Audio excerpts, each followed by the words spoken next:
अपने ब्लॉग्स को first page के ऊपर रैंक करवाना चाहते हैं तो आज के इस वीडियो में मैं आपको ऑन पेज एसईओ और फर्दर ऑफ पेज एसईओ के कुछ ऐसे मेथड्स बताने वाला हूं जिसकी मदद से आप अपने ब्लॉग्स को फर्स्ट पेज के ऊपर इजीली रैंक कर सकते हैं। अब वो मेथड्स क्या हैं वो आज के इस वीडियो में आपको प्रैक्टिकल डेमोन्स्ट्रेशन करके समझाऊंगा, तो आप लोगों ने इसमें से किसी पॉइंट को मिस नहीं करना। अच्छा, साथ ही साथ मैं आपको बताऊँ कि आज मेरा जो सेट है वो बिल्कुल चेंज है, तो मैं किसी और सिटी में हूँ, इसलिए जो है वो आपको लगेगा क्योंकि मैं अपने सेट के ऊपर मौजूद नहीं हूँ। अस्सलाम वालेकुम व्यूअर्स, मैं हूँ सलीम रज़ा हैकल। आप तमाम व्यूअर्स को डिजिटल हैकर यूट्यूब चैनल के ऊपर वेलकम करता हूं।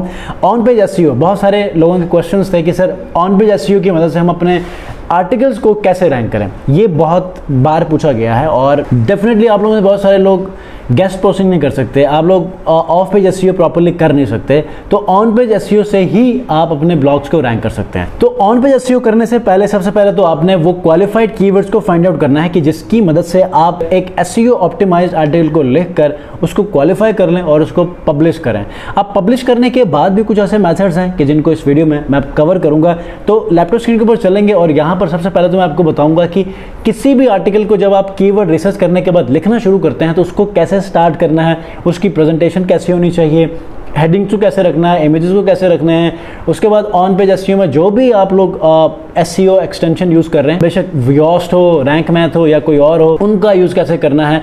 और उसके बाद जब आप एक आर्टिकल को पब्लिश करते हैं तो उसके बाद आपकी क्या प्रैक्टिसेस होंगी, ये सारी चीज़ें आज की इस वीडियो में आपको समझाने वाला हूं। So don't miss any single part of this video, क्योंकि इसमें आप कंफ्यूज हो जाएंगे। ठीक है, तो चैनल पर नए हैं तो चैनल को जरूर सब्सक्राइब कीजिएगा और इस वीडियो के आखिर में ये वीडियो अगर आपके लिए वैल्यूएबल है, हेल्पफुल है, तो लाइक करते जाइएगा। अच्छा, मैं इस वक्त लैपटॉप स्क्रीन के ऊपर मौजूद हूँ। एज्यूम करते हैं कि मेरे पास जो कीवर्ड है वो है डिजिटल मार्केटिंग सर्विसेज। ठीक है, अब इस कीवर्ड के ऊपर मैंने एक आर्टिकल लिखना है। आप लोगों से बहुत सारे लोग कहेंगे कि सर इसके ऊपर तो बहुत सारी सैचुरेशन है, बहुत कंपटीशन है, तो आपने क्यों चूज़ किया है। तो इसको मैंने कुछ कंट्रीज के लिए चूज़ किया है, तो आप लोगों ने इस पर परेशान नहीं होना। आपके जो भी कीवर्ड्स हैं वो यकीनन आप लोगों ने कीवर्ड रिसर्च किया होगा, उसको क्वालिफाई करने के बाद फिर आप उसके ऊपर लिखना शुरू करेंगे। तो सबसे पहले आपने जब भी अपने कीवर्ड को किसी आर्टिकल के लिए यूज़ करना है तो आपने पहले उसके बाद देखना है कि आपने उस आर्टिकल के शुरू में कैसे उसको मैनेज करना है कीवर्ड को, फिर पूरे आर्टिकल के अंदर कीवर्ड डेंसिटी को अपने कंटेंट के हवाले से, कंटेंट सेंस के हवाले से कैसे उसको मैनेज करना है। आपने सबसे पहले अपने आर्टिकल का एक टाइटल लिखना है। अब टाइटल भी आपका एसईओ ऑप्टिमाइज होना चाहिए और टाइटल के बाद आपने एक इंट्रो लिखना है। अब इंट्रो में भी आपने अपने कीवर्ड्स या फिर रिलेटेड कीवर्ड्स को आपने ऐड करना है। अब रिलेटेड कीवर्ड्स मैंने कहा तो ये क्या है। रिलेटेड कीवर्ड्स आप लोगों में से बहुत सारे लोगों को पता होगा कि जो भी कीवर्ड होता है, प्राइमरी या मेन कीवर्ड या फोकस कीवर्ड, उसके साथ कुछ ऐसे 4-5 कीवर्ड्स होते हैं जो कि मेन प्राइमरी कीवर्ड को सपोर्ट कर रहा होता है। ठीक है, मिसाल कोई और उस कीवर्ड के ऊपर सर्च नहीं करते तो अल्टरनेट कीवर्ड्स जो है वो आप यूज करते हैं कि जिसकी मदद से भी आपको आपके उस आर्टिकल के ऊपर सर्चिंग आ जाती है। ठीक है, तो इंट्रोडक्शन के अंदर भी आप यूज कर सकते हैं। उसके बाद आप फिर अपने H2, H3, H4 को आप यूज कर सकते हैं। अब सबसे पहले तो आपने क्या करना है, H2 के अंदर अगर आप कुछ पैराग्राफ लिखने के बाद कुछ लिस्ट के अंदर या कोई और हेडिंग्स यूज करना चाहते हैं तो आप उसको H2 के बाद हायरार्की के मुताबिक आपने H3 यूज करना है। अगर आप H3 के अंदर कोई कंटेंट लिखने के बाद आप फर्दर उसके अंदर कुछ लिस्ट ऐड करना चाहते हैं तो फिर उसके अंदर H4। अगर आप वापस मेन हेडिंग की तरफ आते हैं तो जाहिर है फिर उसको H2 में ही रखेंगे। तो जो टॉप लेवल के ऊपर जो हेडिंग आप यूज करेंगे मेन हेडिंग के तौर पे वो है H2। देखें मिसाल के तौर पे व्हाट इज डिजिटल मार्केटिंग की जब मैंने बात की तो ये H2 में आएगा। Why are digital marketing services important, ये H2।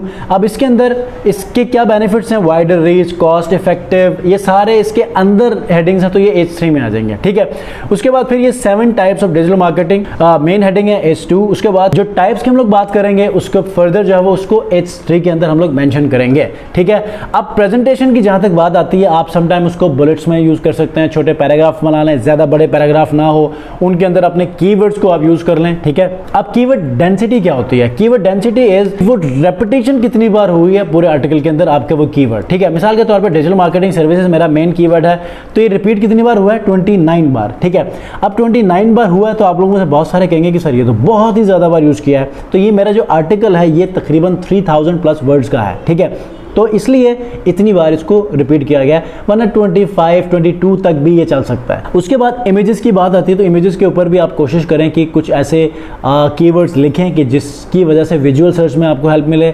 उस इमेज फाइल को जब आप सेव करेंगे तो उस फाइल का नाम भी आप अपने कीवर्ड्स के मुताबिक रख सकते हैं, ठीक है। जैसे कि यहाँ पर देखें, ये आपने अपने ब्रांडिंग के तौर पे जब आप वेबसाइट का नाम लिखेंगे तो यहाँ पर आप इसको सेंट्रलाइज कर देंगे, थोड़ा सा जो है राइट साइड पे ज़्यादा है, तो ये इतना नहीं है, तो ये टीम की तरफ से काम किया गया है, तो यहाँ पर ये कुछ इश्यूज आ जाते हैं, तो इसको जब हम उसको अपडेट करेंगे तो वहाँ पर इसको फिक्स किया जाएगा, ठीक है। इन पॉइंटर्स को यकीनन शेयर कर दिया होगा। उसके बाद जहाँ तक बात है इमेजेस की, वो सारी तो आप उसको मैनेज कर लेंगे, एक एक इमेज ज़रूर यूज़ कर लिया करें, ये भी आपको बहुत अच्छा बेनिफिट देती है, ठीक है। उसके बाद इंटरनल लिंक और एक्सटर्नल लिंक की तरफ आते हैं। इंटरनल लिंक जो आपके अपने वेबसाइट के ऊपर अपलोड होने वाले आर्टिकल्स को आप इस आर्टिकल के अंदर लिंक कर सकते हैं, ठीक है। एग्जाम्पल के तौर पर मैं आपको समझा देता हूँ। डिजिटल मार्केटिंग के ऊपर ये आर्टिकल है, तो ये देखें, PPC मार्केटिंग एजेंसी, ठीक है। उसके बाद यहाँ पर the transformation of digital marketing, अब यही मेरे इस ब्लॉग के अंदर ही लिखा गया है, तो उसको यहाँ पर लिंक अप किया है। तो एक्सटर्नल लिंक्स क्या होते हैं कि आप किसी और की वेबसाइट को आप यहाँ पर लिंक करते हैं। अब उस वेबसाइट को जब आप लिंक करेंगे तो डिफॉल्ट के अंदर वो डू फॉलो लिंक होता है, अगर आप खुद से करें उसको नो फॉलो कर दें तो फिर उसका कोई उसको बेनिफिट नहीं जाएगा। अब आप पर डिपेंड करता है कि अगर आप उसको बेनिफिट देना चाहते हैं तो आप उसको डू फॉलो कर दें, मतलब डिफ़ॉल्ट पे रखना है, ठीक है, वरना नो फॉलो कर दें। ये हो गया जी इंटरनल और एक्सटर्नल। उसके बाद इमेजेस की जहाँ तक बात करें तो यहाँ पर फीचर इमेज के अंदर जो है यहाँ पर एक सिंपल और प्लेन इमेज इस्तेमाल की गई है, जो कि आप कोई स्टॉक फ्री इमेज से आप ले सकते हैं, ठीक है। ये स्टॉक फ्री इमेजेस है। उसके बाद यहाँ पर आ जाए तो यहाँ पर अपनी कैटेगरी चूज़ कर लें, कैटेगरी चूज़ करने के बाद कुछ टैग्स इस्तेमाल कर लें, ठीक है। उसके बाद आप नीचे आ जाएं तो एग्जर्व नहीं है, क्योंकि यहाँ पर हमने एक यूज़ किया है SEO टूल, जो कि है हमारे पास योस्ट SEO। अब योस्ट SEO के अंदर सबसे पहले अब आपका प्राइमरी जो कीवर्ड है वो यहाँ फोकस कीवर्ड में एज इट इज़ आना चाहिए, तब ही आपका फ़ायदा है। ये जितनी बार 29 बार रिपीट हुआ है ना, ये आपका प्राइमरी कीवर्ड है जो कि यहाँ पर होगा, इसी को ही आपने पूरा आर्टिकल में रिपीट करना होता है। उसको आप रखें SEO टाइटल में, स्लग में रखें, परमालिंक, और उसके बाद मेटा डिस्क्रिप्शन में भी रखें, ठीक है। तो उसके बाद आपका जो ऑन पेज SEO के फैक्टर्स हैं वो सारे ख़त्म हो गए और SEO एनालिसिस के अंदर आपका ये ग्रीन हो चुका है, ठीक है। अच्छा, उसके बाद आप जब पब्लिश करेंगे तो आपने फ़ौरन से आपने डिफरेंट सोशल मीडिया प्लेटफॉर्म्स, ठीक है, और फिर डायरेक्टरीज जो हैं या फॉरम्स, उनमें आपने फ़ौरन से इनकी पब्लिशिंग करनी है, लिंक्स को आपने शेयर करना है, फेसबुक ग्रुप्स में, बेशक पेजेस के अंदर भी आप लोग शेयर कर लें, मतलब मैक्सिमम इसको आपने फैलाना है, ठीक है। इससे क्या होगा कि सोशल सिग्नल जैसे मिलेंगे तो ग्रेजुअली आपको ट्रैफिक मिलेगी, ठीक है। तो ये हो गया ऑन पेज SEO। और उसके बाद जब शेयरिंग करेंगे तो इससे भी आपको बेनिफिट होगा। फिर ग्रेजुअली जितना अच्छा आपका आर्टिकल होगा, रीडर का इंटरेस्ट भी इसके ऊपर बढ़ता जाएगा, तो आपका जो स्टे टाइम है वेबसाइट के ऊपर वो बढ़ता जाएगा, बाउंस रेट कम होता जाएगा, और ऑर्गेनिक ट्रैफिक की वजह से आपकी रैंकिंग होती जाएगी और फर्स्ट पेज के ऊपर आप जो है अपने पोजीशन को जो है वो आप अचीव करेंगे, ठीक है। फिर जैसे जैसे आपकी ट्रैफिक अच्छे वे में इंटरेक्ट करती जाएगी, फिर वहाँ पर वो स्टैंड करेगी, डी रैंक नहीं होगी, ठीक है। कोई क्वेश्चन है इस हवाले से आप मुझे पूछ सकते हैं। ट्रैवल निश के अंदर भी कुछ हम नई टेक्निक के हवाले से अपने पोस्ट को जो है वो पब्लिश करते हैं, तो नेक्स्ट किसी वीडियो के अंदर उसको भी मैं आपको समझाऊंगा कि वहाँ पर हम कौन सी स्ट्रेटजीज अपनाते हैं जिसकी वजह से हमारे आर्टिकल्स वहाँ पर भी रैंक्ड हैं, ठीक है। तो नेक्स्ट वीडियो मिलते हैं, अपना बहुत ख्याल रखिए, अल्लाह हाफ़िज़।